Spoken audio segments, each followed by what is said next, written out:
Eu cumprimento a todos com a paz do Senhor.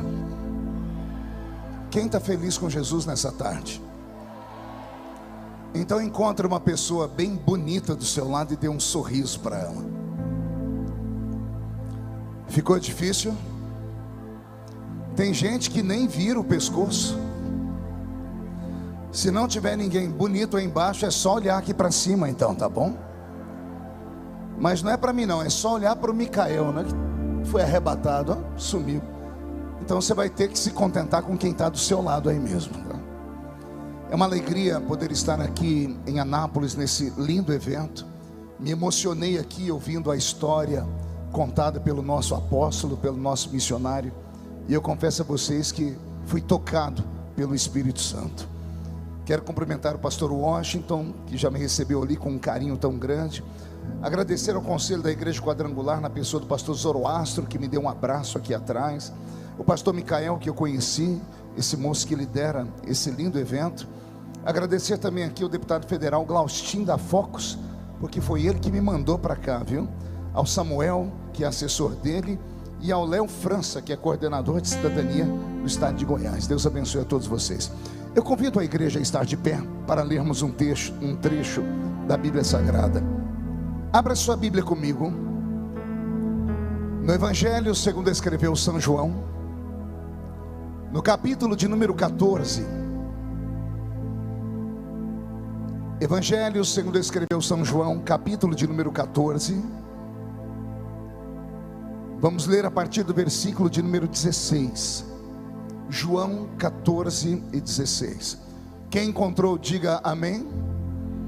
Quem não encontrou, peça socorro. Socorre a criatura aí. Fala que está no Novo Testamento, tá? É o quarto livro do Novo Testamento. Evangelho segundo escreveu São João, capítulo de número 14. Está escrito assim no versículo 16: E eu rogarei ao Pai, e Ele vos dará outro Consolador, para que fique convosco para sempre, um Espírito de verdade, que o mundo não pôde receber, porque não o vê, nem o conhece, mas vós o conheceis, porque habita convosco e estará em vós. Não vos deixarei órfãos, voltarei para vós. E a igreja diz amém? Feche a Bíblia, coloque no banco, na arquibancada ou na cadeira. Convide a pessoa que está do seu lado sentada, para que ela fique de pé nesse momento para orarmos. Só fique sentado se você estiver com uma criança no colo, ou se você estiver doente. Aliás, se estiver doente, já seja curado em nome de Jesus Cristo Nazareno. Pegue na mão da pessoa que está do seu lado e aperte a mão dele ou dela com carinho até eles falarem aleluia. Pentecostal que não faz barulho está com defeito de fabricação, não é? Tem algum pentecostal aqui nessa tarde? Então vamos orar. Pai, nós te adoramos, nós te glorificamos, e nós entendemos que dentro de alguns minutos e este santuário ficará pequeno para o tamanho da glória que o Senhor vai enviar do alto dos céus. Os que vieram tristes começarão a saltar de alegria. Os que vieram se arrastando não voltam para casa se arrastando. Hoje voltarão voando nas asas de um novo tempo. E antes que eu comece a revelar os seus segredos, cerque este lugar com a sua glória. E num raio de 5 quilômetros, onde houver um demônio alojado, eu dou a esses demônios segundos para sumirem de Anápolis, porque se não sumirem, serão queimados pelo poder da sua glória, que aqui será derramada. Rasgue os céus sobre esta convenção, manda anjos de fogo descerem aqui, que estes anjos desçam trazendo brasas de fogo nas mãos. Comecem a esparramar estas brasas entre nós, e onde houver um crente cheio do Espírito Santo, pega ele nesta tarde, Jesus.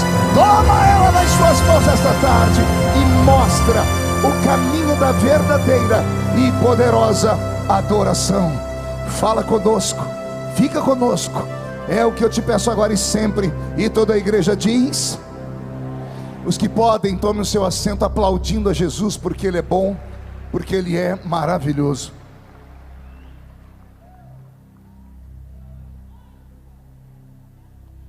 Graças a Deus. Querida igreja, noiva do Cordeiro, simpatizantes da nossa fé, amigos que vieram de perto ou de longe para este lindo dia, para esta linda festa. O Senhor Deus tem algo muito sério, sensível e muito íntimo para revelar ao seu coração. E por isso eu conto com a atenção de todos vocês. Eu estava dizendo ao irmão que estava me conduzindo aqui, que fazer evento num ambiente como esse não é fácil. É natural, como é muito grande o lugar, as pessoas se perderem, alguns não prestarem atenção no culto, outros não pararem de andar. Mas se você puder, por alguns minutos, ouvir a voz desse velho pregador, desse veterano. Pastor Orlando disse aqui que o cabelo dele está branco e a minha barba também, né? Já sou veterano também, pastor Orlando.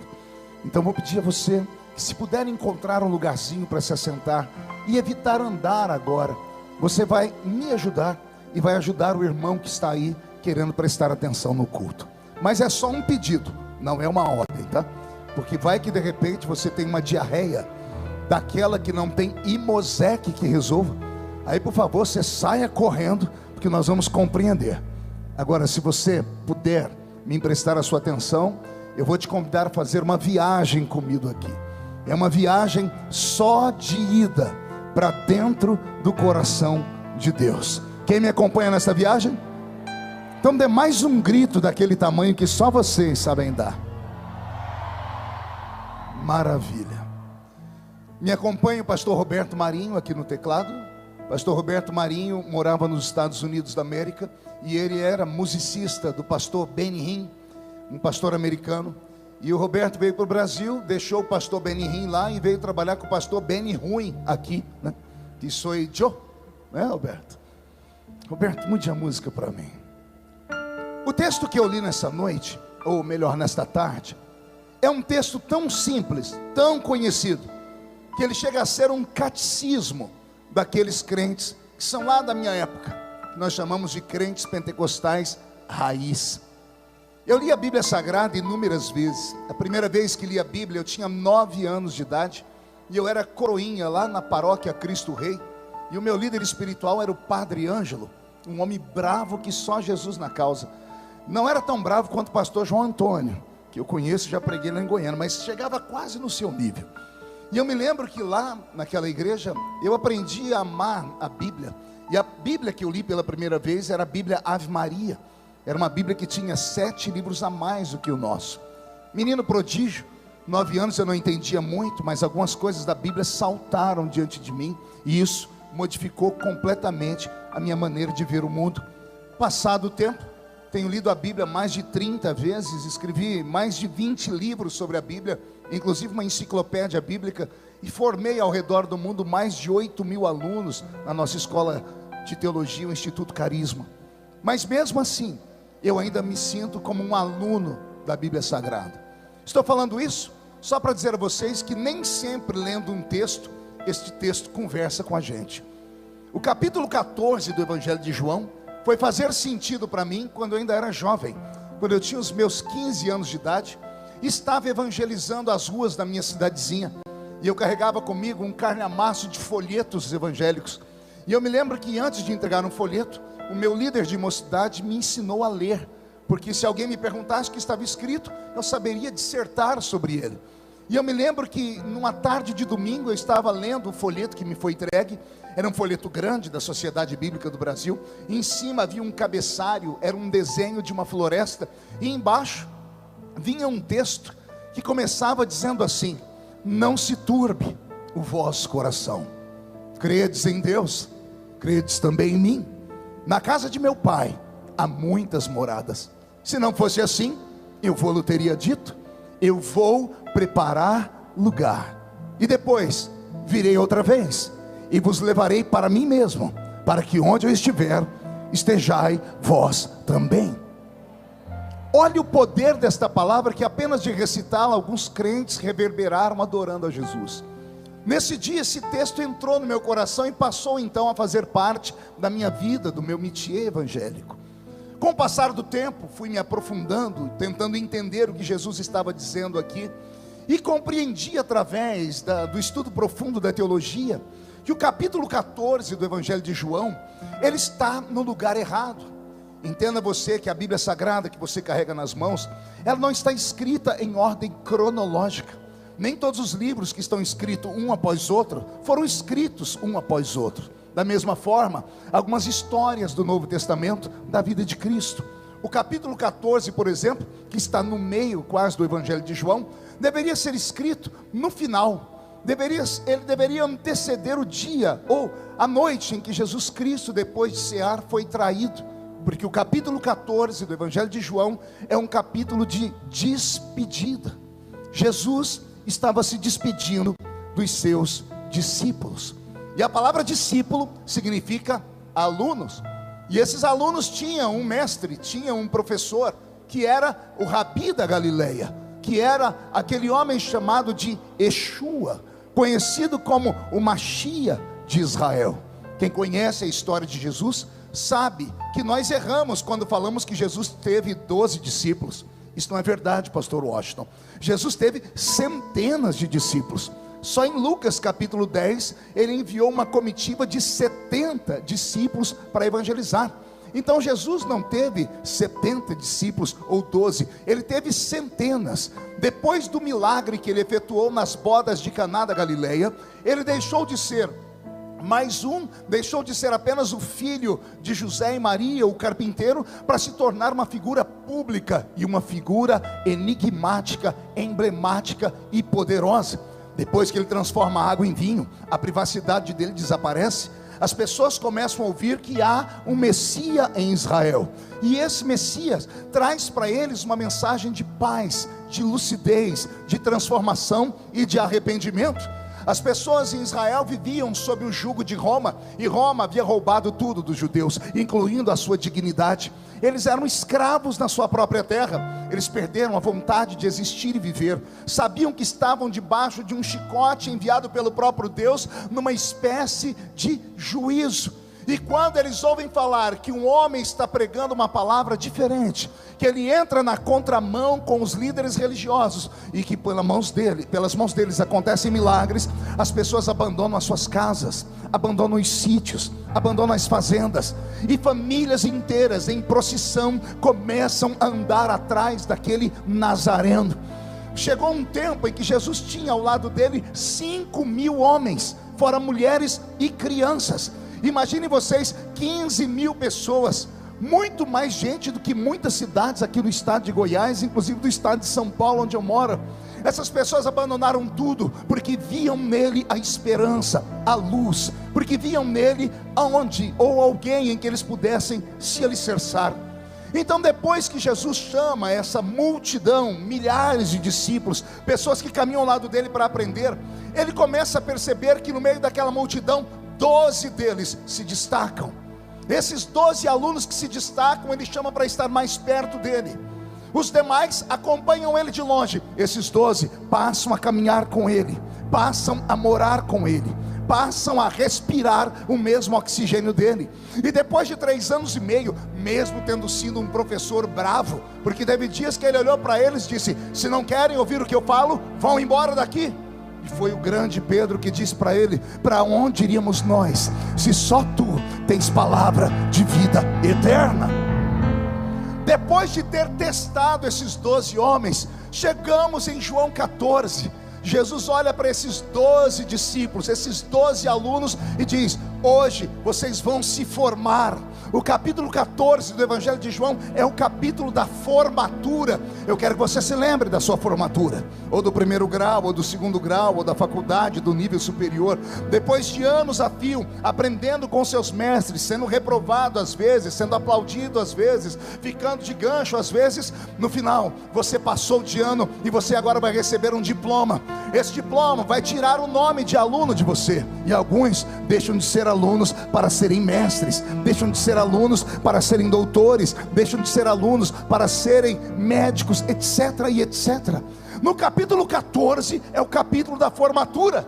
O mestre, o Rabi da Galileia, está diante dos 12, os únicos que passaram no teste. Começaram com milhares lá atrás, só 12 passaram no teste. Ele olha para esses 12 e diz assim: depois de 3 anos e meio, vocês passaram. E eu estou aqui hoje só para dizer a vocês: vocês passaram com louvores. Vocês a partir de hoje deixarão de ser discípulos para serem mestres também. Vocês deixarão de caminhar ao meu lado para que pessoas comecem a caminhar ao seu lado também.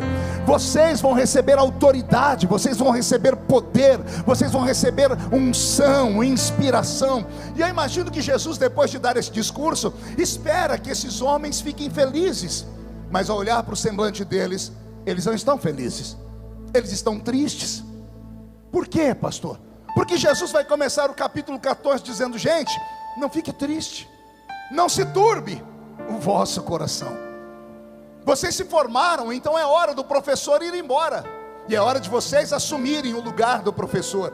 E meninos, o sonho do professor é que o aluno seja melhor do que ele. Assim como o pai sonha que o filho vá onde o pai não foi, todo professor sonha que o seu aluno supere. É assim no ciclo da vida. Com Jesus não era diferente. Pastor, pega leve, o senhor está dizendo que Jesus disse para aqueles 12 que eles seriam melhores do que ele? Exatamente. E foram palavras de Jesus no capítulo 14. Jesus disse para eles: vocês agora que se formaram, vocês farão as obras que eu faço, mas vocês farão obras maiores do que aquela que eu faço. Eu não sei se você já parou para meditar nesta palavra, porque todas as vezes que eu paro para meditar, acontece o que aconteceu agora. Me sobe um arrepio pelo alto da coluna. Quer perguntar por quê? Só falo se todo mundo perguntar. Simples. Porque Jesus está dizendo para eles que eles serão maiores do que ele. E na mente deles estão as lembranças. Quais, pastor? As lembranças de Jesus lá em Betânia, dentro de um cemitério, mandando tirar uma pedra, e ele chamando um defunto depois de 4 dias morto, que poderia estar podre. E ele não olha para a podridão, não olha para o tempo, ele só olha para dentro da tumba e diz: Lázaro, sai para fora. E aí Jesus diz: eu ressuscitei um morto de 4 dias, mas vocês farão obras maiores do que essa. Não entendeu? Eu vou falar melhor. Jesus curou cegos, e ele está dizendo: vocês farão obras maiores do que essa. Jesus levantou paralíticos, mas ele está dizendo: vocês farão obras maiores do que essa.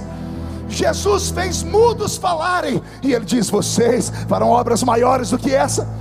Ele expulsou demônios poderosos, por exemplo, um tinha o nome de Legião, e ele diz: vocês farão obras maiores do que essa. Mas tem uma obra que Jesus fez, que quando eu lembro dela, eu entro em pane. Porque o maior milagre que Jesus fez não foi tirar o morto da tumba, foi olhar para um homem e uma mulher e dizer assim: perdoado são os seus pecados. Ei, se a gente na cadeira, você é pecador lavado, Jesus está dizendo: eu perdoei pecados, e vocês farão obras maiores do que essa. Alguém acredita nessas palavras de Jesus? Mesmo tendo falado tantas coisas assim, isso não alegrou o coração deles. E Jesus está lendo a mente deles, tentando entender por que o semblante deles ainda está em prantos. E eu imagino Jesus lendo na memória deles as lembranças. Lembranças do que, pastor? Eles dormiam ao lado dele, eles acordavam ao lado dele, eles almoçavam com ele, jantavam com ele, tomavam café da manhã com ele, eles faziam cruzadas com eles, eles aprenderam a fazer milagres com ele, eles expulsaram demônios ao lado dele. E agora, essa figura tão enigmática que era Jesus, que estava ao lado deles, que não deixava eles sentirem necessidade de nada. Você se lembra o dia que esses discípulos foram assistir um outro culto? Chegaram perto de Jesus e disseram: fomos na igreja do pregador João Batista, e lá nós vimos que os discípulos de João Batista sabem orar, e nós não sabemos. Jesus, ensina-nos a orar. Não era simples Jesus falar: é claro que eu vou ensinar vocês. Mas não, Jesus olhou para eles e disse: para quê? Eu estou aqui. Vou falar de novo.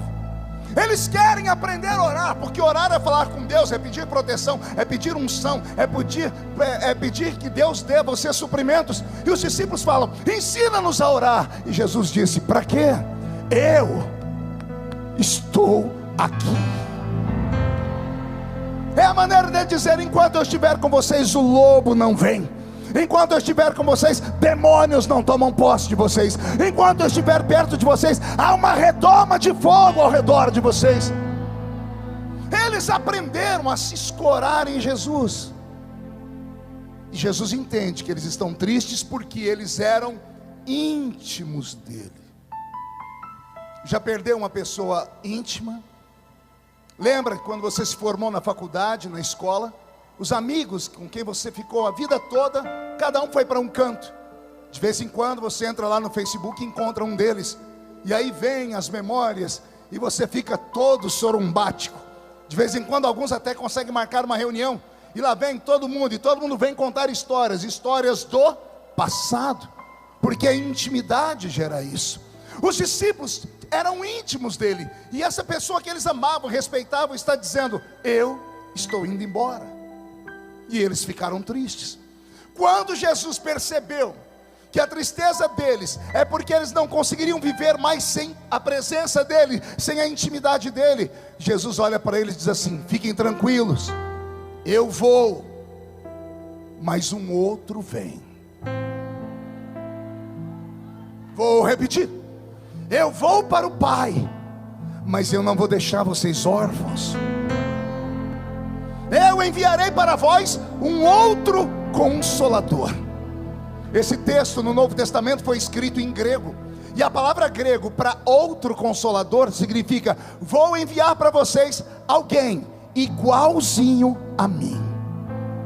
Ele não será menor do que eu, e não será maior do que o Pai. Eu, ele e o Pai somos um. O meu Pai já veio do céu para a terra e ficou com vocês no Velho Testamento inteiro, de Gênesis até Malaquias, nas 5 primeiras dispensações bíblicas. Na dispensação da inocência, consciência, governo humano, era patriarcal e lei, Deus Pai, Jeová, o grande, o eterno, ele esteve entre o povo. Termina o Velho Testamento e Deus retorna para o céu. 400 anos depois que terminamos o Velho Testamento, Deus Pai, lá no céu, resolve enviar para a terra Deus Filho. E então vem Deus Filho e fica com os discípulos no início da Era da Graça por 33 anos e meio. E agora Jesus está dizendo: o Pai já veio, eu já vim e vou para o céu, mas quando eu chegar lá, eu vou mandar um outro.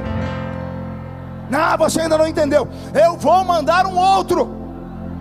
E eu imagino na mente dos judeus que amavam tanto a angelologia, dizendo: o Senhor vai mandar quem? Miguel? O Senhor vai mandar Gabriel? O Senhor vai mandar um querubim, os serafins, os ofanins? O Senhor vai mandar um arcanjo? E Jesus dizendo: não, eu vou mandar para vocês o Espírito de verdade. Um Espírito de verdade que o mundo não pode receber. E não pode receber porque não o vê e nem o conhece. Aí Jesus olha para ele e diz assim: mas vós o conheceis, e ele estará convosco. E se tudo der certo, um dia ele vai deixar de estar convosco para estar dentro de vocês. Eu vou falar de novo porque eu acho que tem gente acordando. Jesus fez 2 promessas. Quando este Espírito descer aqui, primeiro, ele vai estar do lado de vocês. Pergunta: por quê? Porque ele vai tentar conquistar vocês. Ele vai tentar ser amigo de vocês. Ele vai tentar ser íntimo de vocês. E se vocês atingirem com ele o mesmo nível de intimidade que vocês atingiram comigo, um dia ele vai deixar de andar do lado para andar dentro de vocês. E eu imagino Jesus dizendo: quando eu cheguei aqui, eu não falei para vocês: é chegado o reino de Deus entre vós? Pois agora eu digo: o reino não é chegado entre vós, o reino está dentro de vocês. Quem acredita nessas palavras e pode dar um grito para animar esse velho pregador?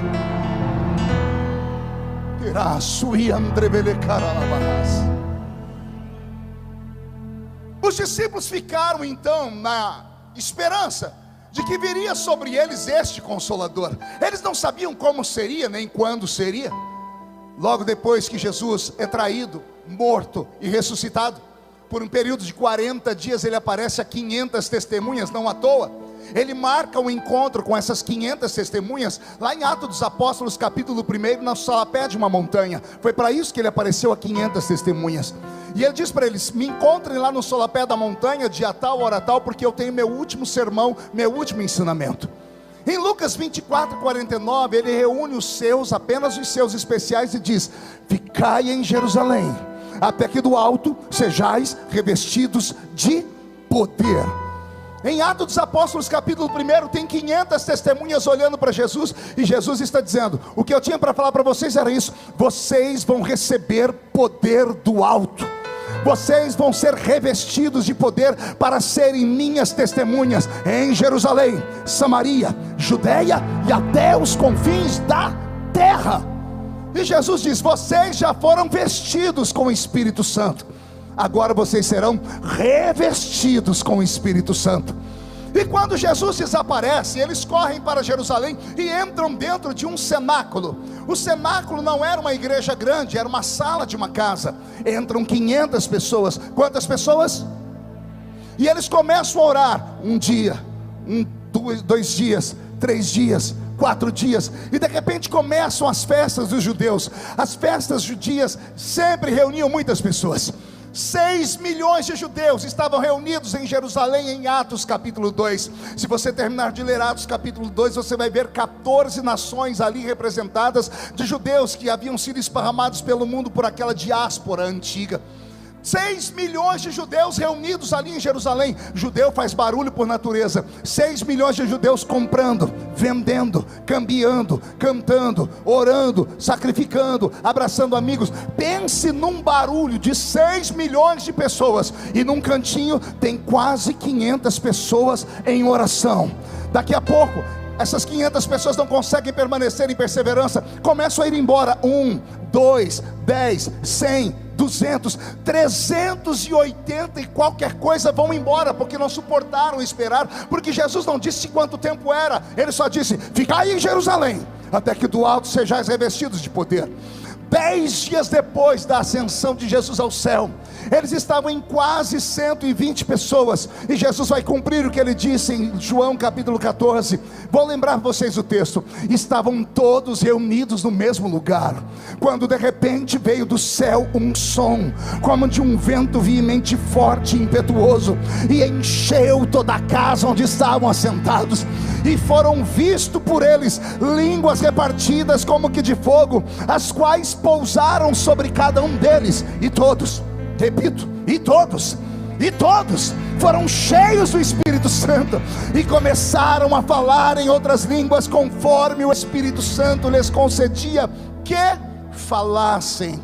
E naquele dia, o Espírito Santo deixou o céu, veio de mala e cuia para esse planeta, desceu sobre quase 120 pessoas, deu a eles algo que eles nunca tiveram, deu a eles experiências físicas e invisíveis, deu a eles línguas que não eram da terra, deu a eles poder para pregar com ousadia como nunca antes pregaram. O testemunho está em Atos 2, porque quando esses crentes ficaram cheios do Espírito Santo, eles saíram da casa e começaram a fazer coreografias pentecostais, começaram a pular, gritar, profetizar. E os judeus que estavam ali na festa, 6 milhões, começaram a ver aqueles judeus pulando e começaram a dizer: a esta hora do dia esses homens e mulheres estão bêbados. E Pedro, o fracote, Pedro, que 53 dias antes, 53 dias antes deste evento, havia negado Jesus diante de uma vendedora à noite. Pedro, quando escutam aquelas pessoas caluniar a igreja que nascia dizendo que eles estavam bêbados, Pedro saltou no meio da multidão e disse: aqui não tem ninguém bêbado. O que está acontecendo aqui é o que foi predito pelo profeta Joel, que disse: nos últimos dias, diz o Senhor, derramarei do meu espírito sobre toda a carne. Vossos filhos e vossas filhas terão visões, os vossos velhos sonharão sonhos, e naqueles dias, diz o Senhor, eu levarei o meu espírito sobre os que estão perto e os que estão longe, sobre os servos e as servas, e então virá o poderoso e terrível dia do Senhor. Resultado: Pedro pregou um sermão de alguns minutos, e a Bíblia diz que 3.000 almas se converteram. Eles não se tornaram simpatizantes. Não eram pessoas que gostaram de ouvir Pedro: eu vou visitar a sua igreja, mas não quero compromisso. A Bíblia diz conversão. 3.000 almas se converteram, mudaram de caminho, trocaram de religião, abandonaram os princípios antigos. Por quê? Porque Pedro pregou apenas? Não, é porque havia dentro de Pedro uma autoridade, havia dentro de Pedro uma unção. E o que eu vou falar agora é só para quem é espiritual. Não havia dentro de Pedro algo, havia dentro de Pedro alguém.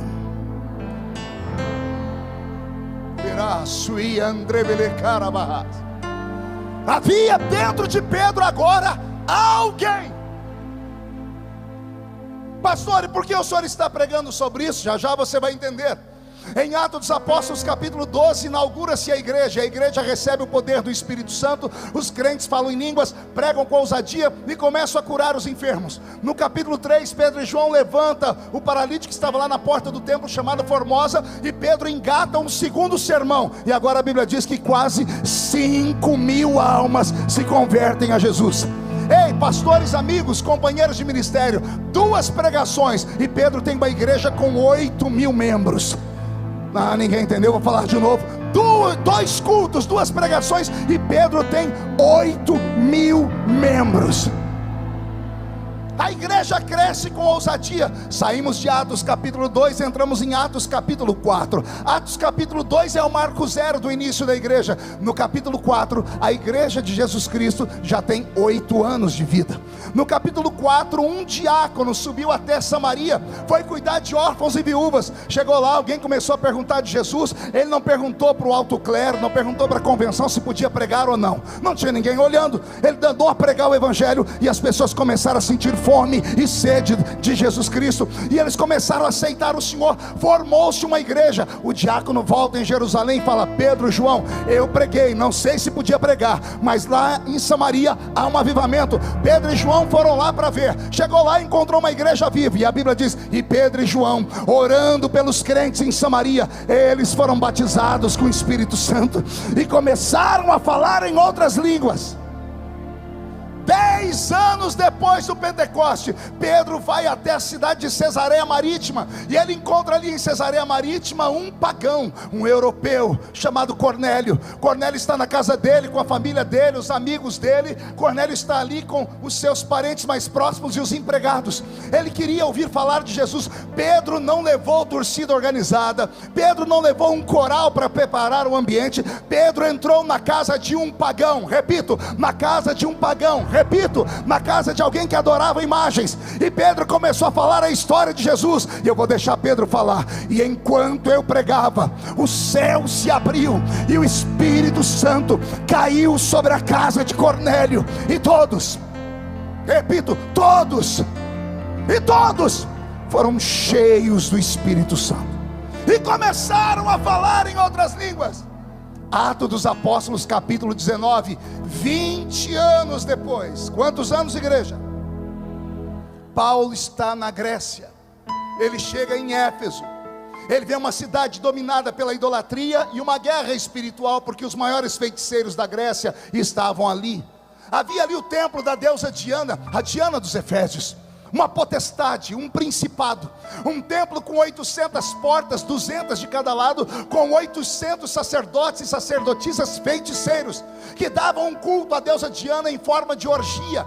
As pessoas queriam o favor da deusa, iam em uma daquelas portas, escolhiam um sacerdote, uma sacerdotisa, levavam o seu sacrifício, e o sacerdote ou a sacerdotisa, possesso pelo espírito de Diana, dizia: entre dentro do templo, 800 quartos dentro daquele mausoléu, e lá dentro as pessoas davam um culto de orgia, sexo explícito e livre, homem com homem, mulher com mulher, homem com animal, mulher com animal, e uma coisa perversa.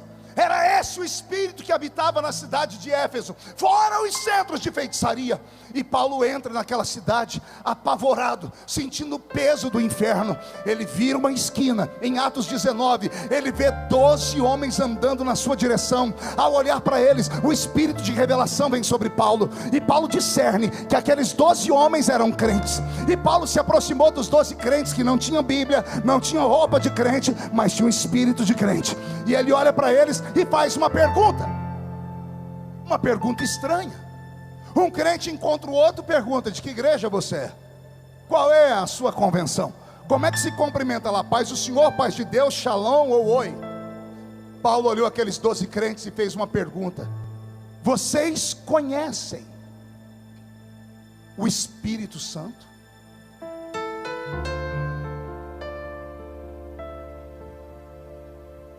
Eu me emociono quando eu falo isso. A igreja só tem 20 anos, Washington. Ela começou com um fogo e milagres. 20 anos depois, Paulo pergunta para os crentes: vocês conhecem o Espírito Santo? A resposta deles dá dor: nós nunca nem ouvimos falar que existe tal Espírito. Paulo entendeu por que aquele lugar era tomado por demônios e idolatria. Porque ali já tinha uma igreja. Os crentes eram batizados no batismo de João para o arrependimento. Eram homens piedosos, santos, mas não eram homens de poder. Não conheciam o Espírito Santo. Zoroastro: como pode uma igreja, depois de 20 anos, esquecer aquele que foi a força motriz, aquele que a fez crescer, aquele que a fez dominar? Eu chorei quando eu vi aqui o pastor Orlando, nosso grande reverendo, dizer: mandaram um recado para nós, obreiros mais novos, quer ver a sua igreja crescer? Cure os enfermos. Mas como vão curar os enfermos se não tem poder? Como podem curar os enfermos se não conhecem o Espírito Santo? Ou você acha mesmo que é essa sua mão que cura os enfermos? Olhe para suas mãos, por favor. Não sei se você é amigo delas. O que é que você vê quando olha para elas? Dedos, anéis, unha encravada, calos. Você acha que é essa mão que cura? Olhe para os seus pés. A Bíblia diz que onde a planta do seu pé pisar, o Senhor te dá por herança. Você acha mesmo que esse pé cheio de frieira, joanete, chulé, unha encravada, é esse pé que toma posse? Não. Tem algo muito mais poderoso. Querido, você vem cá correndo. Você com a garrafinha na mão rápida, tem que ser correndo. Isso. Você vai me ajudar. Fique aqui do meu lado. Põe sua mão esquerda na minha cintura e segure firme. Sua mão direita em cima da minha mão direita. Feche a sua mão. Seu pé direito na frente. Pé direito na frente. Pé esquerdo. Vamos lá, numa sincronia. Vamos caminhar. Não, mas andar direitinho. Devagarinho, tranquilo. Vai lá, pé direito. Isso, andando, tranquilo. Parando, virando. Aí você pergunta: o que é isso, pastor? Pergunte. Só falo se todo mundo perguntar. Isso aqui é você? É você caminhando? Você pensa que está sozinho, mas não está. Quando você vai curar os enfermos, porão a mão sobre eles e os curarão. Quando você ergue a sua mão, não é só a sua mão que vai uma outra mão junta, invisível, a mão criadora, a mão que traz à existência aquilo que não existe. Ela que manda a enfermidade embora. Quando você levanta o seu pé, agora tem que ter equilíbrio, e você vai tomar posse de uma terra, não é só o seu pé que pisa. Quando você pisa, um outro pé pisa junto. Ele está dentro de você. Vou falar de novo. Ele está dentro de você. Ou pelo menos deveria estar. Por quê, pastor? Porque tem alguns que estão aqui me assistindo que parece que ele não está dentro dele. Estão nesse culto, vieram para esta festa, para este evento pentecostal, e não param de olhar o pregador com essa cara feia, parecendo que foi batizado num pote de vinagre. Veio para uma reunião pentecostal, mas não consegue abrir a boca nem para respirar. Fica olhando o pregador com essa boca de aço, essa língua de ferro e esse queixo de concreto. vem para uma reunião como essa e olha para a gente com esse olho seco, parecendo de sapo que morreu no dia de enchente. Ei, isso aqui não é um teatro. Ei, isso aqui não é um cinema. Isso aqui é um quartel-general preparado para a guerra.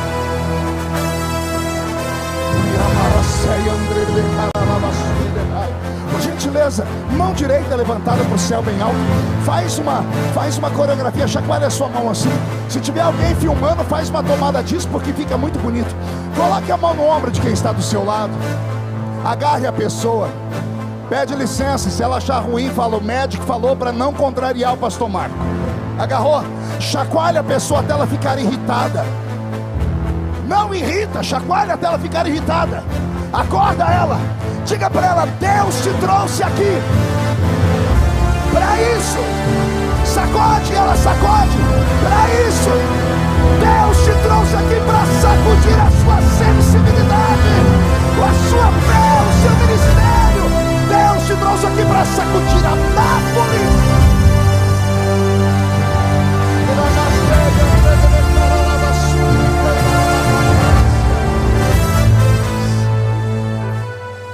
Olhe para mim. A doutrina do Espírito Santo, chamada paracletologia ou pneumatologia, deve ser resgatada. O Espírito Santo está entre nós, mas é desprezado. As pessoas acham que ele é um vento, acham que ele é uma labareda de fogo. Outros acham que ele é um pote de azeite ou um copo de água. E ele não é nada disso. Esses símbolos são símbolos dele, esses elementos são símbolos dele. Como a água limpa, o Espírito Santo limpa. Como o fogo purifica, o Espírito Santo purifica. Como o vento esparrama, o Espírito Santo esparrama. Como o óleo consagra e separa, o Espírito Santo consagra e separa. Mas ele não é um elemento, ele é uma pessoa. E como pessoa, ele tem atributos de uma pessoa. E eu até hoje, viajando no mundo, são quase 100 países onde já preguei. E no Brasil, mais de 4.000 municípios. Eu nunca encontrei um ser humano que goste de ser desprezado. Você já foi desprezado? Já chegou em um ambiente onde você chegou e as pessoas ignoraram a sua presença? É bom? A indiferença é boa? Jesus um dia chegou em Cafarnaum. Na entrada da cidade ele deu um grito: ah, Cafarnaum! Haverá menos juízo para algumas cidades que cometeram pecados grosseiros do que para vocês. Se eu tivesse feito lá em Corazim, outra cidade, os milagres que eu fiz aqui, aquele povo tinha sido salvo. E vocês cometeram um pecado pior do que o deles, pior do que orgias, pior do que pecado da carne. E eu falei: Deus, qual era o pecado de Cafarnaum? E o Senhor me disse, Mateus 5: e Jesus saiu de Nazaré e desceu a Cafarnaum, onde foi morar à beira-mar. Quando Jesus chegou em Cafarnaum, no princípio as pessoas gostavam dele, iam lá para receber oração e ele curava. Era para a história continuar. Jesus saía pregando, depois disso ele voltava na cidade, passava perto das pessoas e as pessoas o ignoravam. Acostumaram com a presença dele tanto que já não davam mais atenção para ele. Jesus parou e disse: ei, por que me desprezam? Não há nada pior do que o desprezo. Perguntamos por que os milagres sumiram. A resposta está aqui: quem cura é ele através de nós. Então, ele não está em nós, não há cura. E por quê, pastor? Porque o símbolo dele é uma pombinha. Lembra Noé soltando uma pombinha 3 vezes? Pai, Filho e Espírito Santo. Lembra do Espírito Santo descendo sobre Jesus em forma corpórea de uma pomba? Por que uma pomba? Por que não a águia? A águia é reverenciada pelos crentes. Tem livros sobre a águia, crente águia, pastor águia. Tem mensagem sobre a águia. Ele não vem em forma de uma águia, porque a águia, o corvo, o urubu são aves de rapina. Eles matam, eles ciscam, eles comem carne em estado de putrefação. E para isso eles têm ácido no seu estômago. Eles têm aqui fel, para ajudar a dissolver a carne podre com os vermes e os ossos. A pombinha é a única ave que não tem fel no estômago. Você nunca vai ver uma pombinha ciscar carniça. Você nunca vai ver uma pombinha descer onde tem coisa podre. Pastor, isso dói. Dói, mas é a verdade. Como ele pode descer sobre você? Você tem uma vida dupla. Aqui é uma coisa, lá é outra. Como pode ele se manifestar sobre você? Olha o que você está fazendo agora. Eu vou até fechar o olho, senão eu entrego. Gente, eu sou crente velho demais. Tem casais sentados aqui, namoradinhos, dando beijo no rosto enquanto eu estou pregando. A mão do rapaz está na costa da moça, passando a unha. Só Deus sabe o que ele está falando para ela. E aí nós queremos que aconteça sinais. Queremos que venha Jesus batizar com o Espírito Santo. Como é que ele pode te batizar com o Espírito Santo se você não para de mascar essa desgraça desse chiclete? Tenta mascar chiclete na presença de um juiz. Mas tenta ir numa reunião especial mascar chiclete, para você ver a repreensão que você toma. Aqui não é a casa da mãe Joana. Aqui ainda é o quartel-general de Jesus Cristo. Nós não conhecemos mais Ele, porque Ele não pode descer mais entre nós. Quando o Espírito Santo dá um rasante e tenta pousar, o mau cheiro, a vida dupla, os pecados de estimação, a falta de compromisso, a falta de prioridade, vem na frente. Não, pastor, calma aí, pastor, eu sinto Jesus, eu choro na hora do louvor. Querida, você chora escutando o Gustavo Lima em casa. Lágrima de emoção, crocodilo. O senhor se acabou de chorar no filme do Titanic, quando Leonardo DiCaprio, segurando na madeira, olhou para Rose e disse: tchau, Rose. E foi afundando, com aquela boquinha azul. Até hoje eu não entendo porque que ele não subiu naquela madeira. Cabia ele, a Rose, mais 5 lá. Por que que ele afundou? Só o cineasta para explicar. Não é mera emoção, é presença. Não é mero arrepio, é a presença. Você pode não acreditar, mas enquanto eu estou pregando, Ele está aí. Ele está passando perto de você, te olhando, fazendo anotações. Ele está vendo como o seu coração bate na medida que o pregador vai pregando ou o cantor canta. Ele vai medindo o seu batimento cardíaco, se você se desequilibra, se você sonha, se você tem desejos. Como é que você acha que pregadores que já pregaram aqui, esses que deram testemunho e eu, chegamos até aqui? Você acha mesmo que Deus me chamou porque eu sou bonitinho? Não, eu tenho espelho na minha casa. Aliás, se a unção fosse dada por beleza, eu e o Roberto não entrava nem no céu. A unção é dada pela paixão, pelo desejo, pela entrega, pela intimidade. E Ele está aqui. Mas você não percebe Ele. E Ele está aqui tentando te conduzir. Ele está aqui tentando te levar para uma posição mais alta. Percebeu que os crentes mais modernos não gritam, não pulam, não fazem aquelas coreografias de antigamente? Você vai falar coisas, não, eu não sou mais um crente menino, eu agora sou estudado, eu falo how are you? Ah, coisa ruim. Não é nada disso. Não é sobra de intelecto, é falta de percepção, é falta de sensibilidade. Ele está aqui. Lembra que todas as vezes que eu citei os textos, eu fiz questão de dizer que todas as vezes que o Espírito Santo desceu, ele desceu sobre todos. Atos 2, desceu sobre todos. Lá no capítulo 4, em Samaria, desceu sobre todos. Lembram disso? Casa de Cornélio, desceu sobre todos. Lá na Grécia, desceu sobre todos. Por que que enquanto eu prego, uma ali está chorando, falando em línguas, e o outro ali está abrindo a boca de sono? Por que que alguém lá em cima está adorando a Deus e o outro não para de olhar para o relógio para ir embora? Por que que Ele não desce mais sobre todos? Porque existem barreiras que os separam. Mas nessa madrugada, o Senhor Deus vai te visitar. Lá pelas 3 da manhã, eu estou profetizando, o Senhor vai te acordar para ter um particular contigo. E Ele vai confirmar as coisas que eu estou falando aqui nessa tarde. Talvez agora, por causa do sol quente, a barriga está cheia, você não está percebendo, mas de madrugada o Espírito do Senhor vai entrar dentro dos seus aposentos e vai dizer para você: quer vencer esta guerra, quer um avivamento, quer de fato a paz, quer de fato essa glória. Não é com os braços cruzados, não é passando o culto inteiro filosofando, olhando para o céu dizendo to be or not to be, that's the question. Não é assim que ele vai vir. Quer ver o Espírito descer? Reaja. Quer ver o Espírito Santo tomar os profetas? Reage. Reagir como, pastor? Sei lá, faz alguma coisa.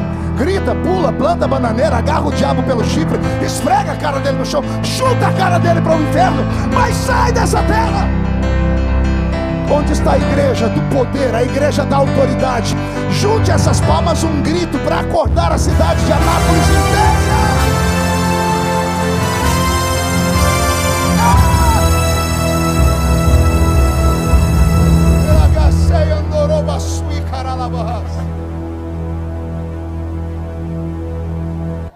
Eu era cortador de cana de açúcar.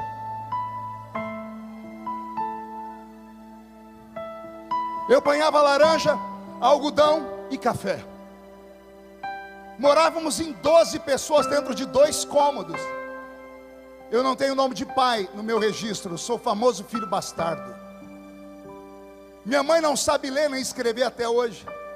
E levou 35 anos para Jesus salvar ela. Moro numa cidadezinha desse tamanho. E aí alguém disse: como é que você voou tão alto?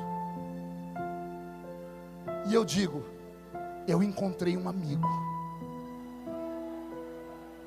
Não era de carne, não era de osso, era invisível. Eu nunca o vi, mas eu sempre o senti. Uma irmãzinha só tinha 2 dentes na boca, o zagueiro e o atacante. Irmã Maria de Paula.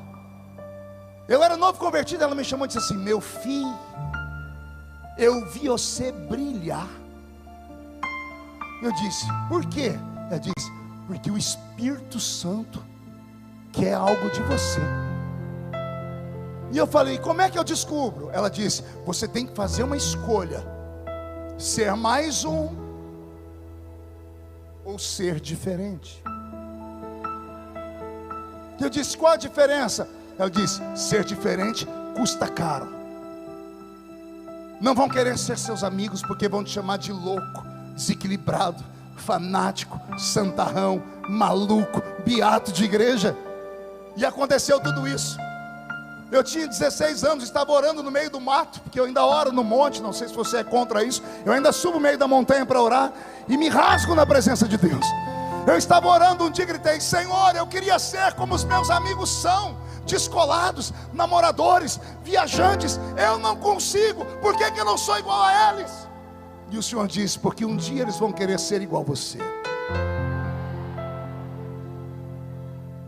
O Espírito Santo não é uma coisa, ele é alguém. E ele quer pegar na sua mão hoje e quer te conduzir por uma viagem só de ida. Ele quer te revelar coisas que ele nunca revelou a ninguém. Só que para isso você tem que ser amigo dele. Você tem que pelo menos acreditar que ele existe. Você crê que ele existe? Alguém acredita? De verdade? Jesus disse: ele estará convosco. Ele está convosco, mas o desejo dele é estar em vós, dentro de vocês. Eu encerro contando um testemunho. Há 20 e poucos anos atrás, eu estava nos Estados Unidos da América, pregando no estado de Connecticut, pertinho de Massachusetts. E eu havia pregado numa igreja no domingo à noite, foi uma glória. E o pastor naquela noite disse: pastor Marco, amanhã vai haver uma cruzada aqui no estádio de futebol. E eu disse: quem é o pregador? Ele disse: o maior pregador de avivamento da América. Você quer ir comigo? Eu disse: eu quero. Ele disse: olha, eu tenho 2 ingressos que dá acesso à plataforma principal. E eu fiquei feliz, pastor Orlando. Falei: meu Deus, vou ver um pastor americano, maior avivalista dos Estados Unidos. Chegamos mais cedo, sentei numa plataforma, ficava assim à direita da tribuna. Tínhamos ali umas 200 pessoas sentadas, pastores e padres. Aqui atrás tinha um coral muito grande, na frente um estádio com 30, 40 mil pessoas. O pregador era o famoso pastor Benny Hinn. Eu nunca tinha visto ele. E todo mundo naquela ansiedade. E de repente anunciaram o pastor Benny Hinn. E quando ele entrou, todo mundo ficou de pé. Eu olhei e me escandalizei, porque o assembleiano roxo, e o cabelo dele parecia uma obra-prima. Era uma coisa assim, que não tem como nominar. Ele dava uma amarrada no cabelo aqui e descia pelo aqui. Eu falei, meu Deus, como é que o senhor usa esse cabeludo? Vai vendo. Não bastasse isso, o pastor Benny Hinn chegou diante do povo e falou que estava cansado. Beto, me ajuda aí, eu vou falar em inglês, tenta traduzir aí. Ele olhou para o povo e disse, brothers and sisters, I'm so tired. Irmãos e irmãs, eu estou tão cansado. I need some rest now. Eu preciso descansar agora. You understand me? Tá me entendendo? That's okay. Tá bem? Todo mundo ficou quieto. E eu falei, problema seu. O pastor me chamou para pregar aqui. Eu falo, eu estou cansado. Eu estou sem dormir desde ontem, gente. Eu vim de uma vigília direto para cá de São Paulo. Estou sem dormir. Eu vou aqui reclamar, problema meu. Não é problema dos outros, problema é meu. E eu falei, problema seu, pregador. Prega. Aí ele olhou e disse, irmãos, eu posso pregar sentado? Aí eu quase tive um infarto. Assembleiano, ver pregador pregar sentado. Botaram uma cadeira, o homem sentou e cruzou a perna. Quando ele cruzou a perna, eu quase desmaiei. Porque lá na minha igreja, quando eu fui consagrado a presbítero, a primeira vez que eu sentei no púlpito, quando eu cruzei a perna, eu tomei um tapa na perna.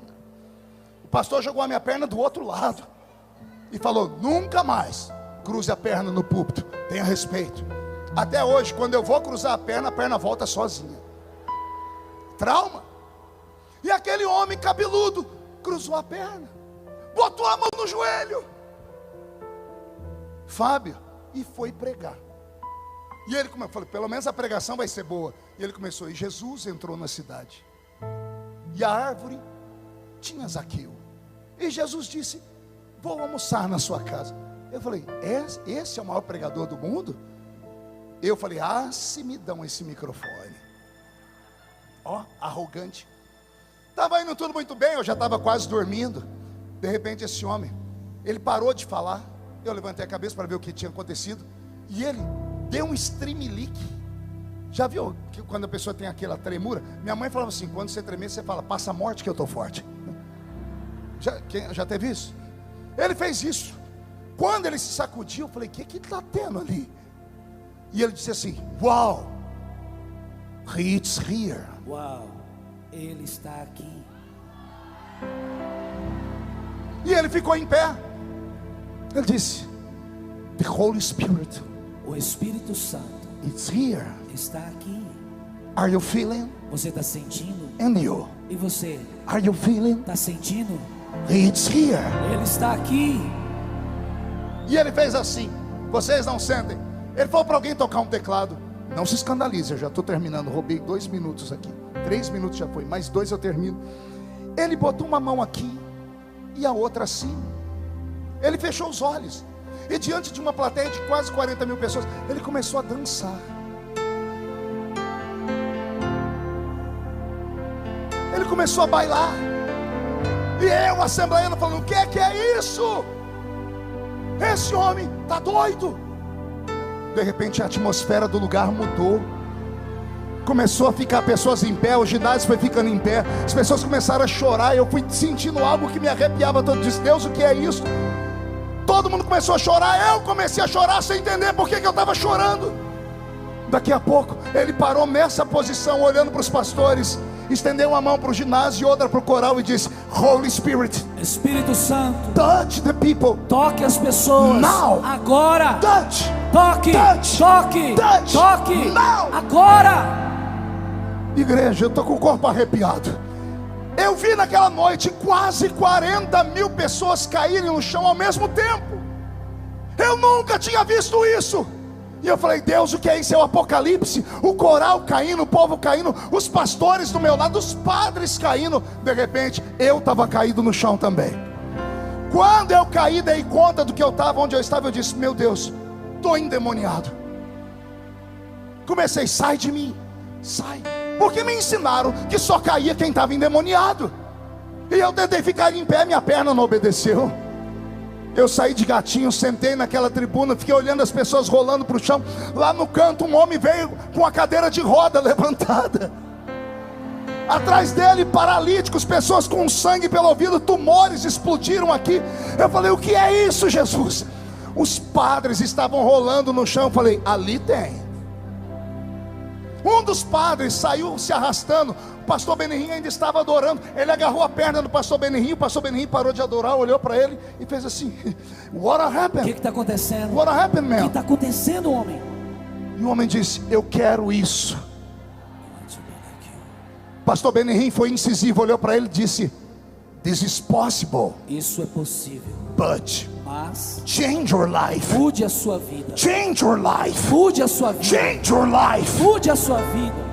Um padre olhou para o outro, que olhou para o outro, fizeram assim, tiraram a batina, tiraram os terços, ficaram em pé e disseram, nós queremos. E o pastor Benihim mandou ficar alguém atrás dele. Ele derrubou eles umas 30 vezes. Saiu em ordem alfabética, um após o outro. Depois de 30 vezes ele falou, agora, ok, ore pelo povo. E os padres falaram, como? Estenda a mão. E para onde eles estendiam a mão, as pessoas caíam. Aí os padres olhavam para a mão e não entendiam, estendiam a mão e o povo caía. E eles olhavam para a mão e não entendiam. E perguntaram para ele, o que é isso? E ele disse, é o meu amigo, é o Espírito Santo de Deus, que quando convidado entra na festa. Fique de pé comigo. Que quando reconhecido ainda traz dons. É Ele quem faz a igreja ficar adornada. Os dons vêm dEle. A uns pelo Espírito é dado a palavra do conhecimento, a outros pelo mesmo Espírito é dado a palavra da revelação, a outro pelo mesmo Espírito é dado variedade de línguas, a outra pelo mesmo Espírito é dado a interpretação das línguas, a outro pelo mesmo Espírito é dado os dons de curar os enfermos, a outros pelo mesmo Espírito é dado o dom de discernir os espíritos, a outro pelo mesmo Espírito é dado a palavra do conhecimento, a outros pelo mesmo Espírito é dado o dom de operação de maravilhas, a outro pelo mesmo Espírito é dado o dom da fé. Alguém gostaria de receber? Então feche os seus olhos.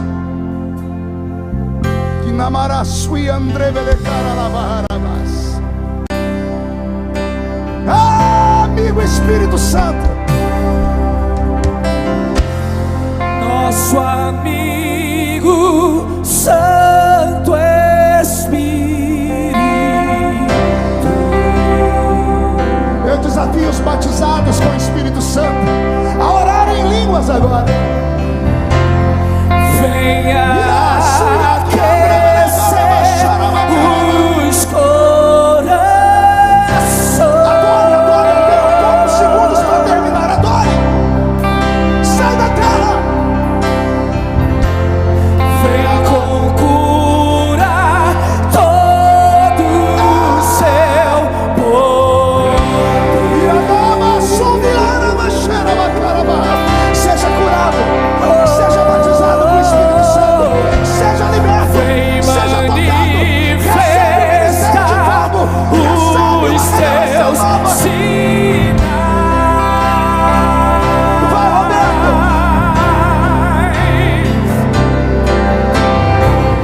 O que dizer? O que fazer quando Ele vem aqui?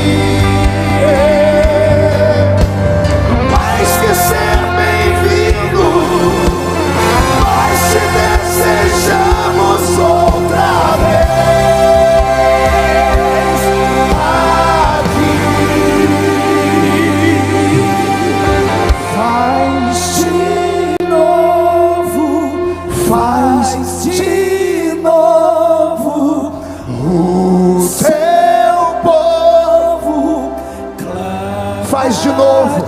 Pessoas estão se ajoelhando no meio do ginásio. Pessoas estão caindo no meio da multidão. Recebe. Ele é real, Ele é amigo, Ele está aqui. Faz de novo, faz de novo, faz de novo, Faz de novo, faz de novo.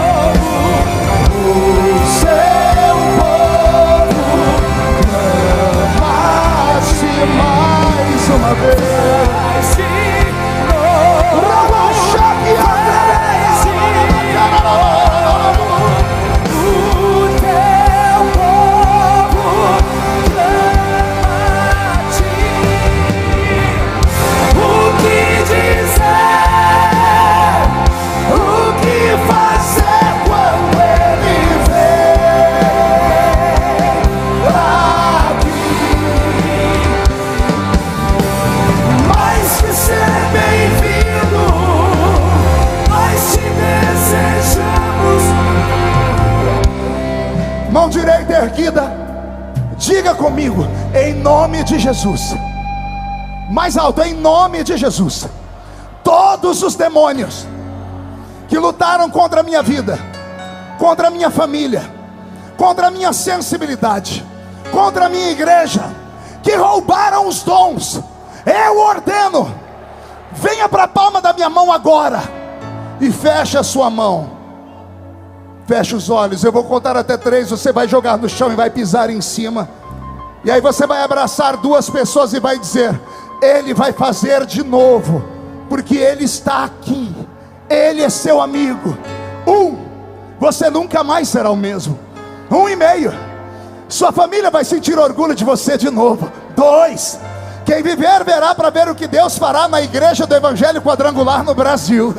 2,5, Anápolis será conhecida como a capital do avivamento do Brasil. 3, jogue no chão. Quem pode aplaudir e gritar? Quem pode aplaudir, gritar e dar um pulo para cima? Aos guerreiros que estão aqui, escutem: sai da frente, Satanás! Estamos em guerra!